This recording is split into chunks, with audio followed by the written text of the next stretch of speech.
Hey friends, if you encounter the error a driver cannot be loaded onto this device while trying to attach a new hardware to the system, then please watch this video.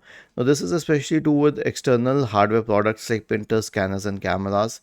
So when you encounter this issue, here's what our first approach should be. Rather, our only approach should be.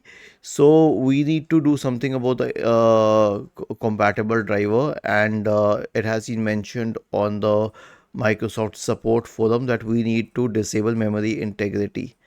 Search for Windows security in the Windows search bar and open Windows security. Go to the device security tab and now go to core isolation and turn off memory integrity.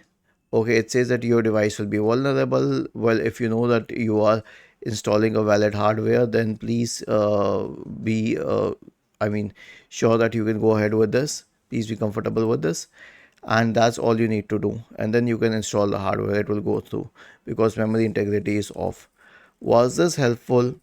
If yes, then please subscribe to the channel. If not, then let us know in the comment section of the video on how we could help you further. Thank you for watching this video and have a nice day.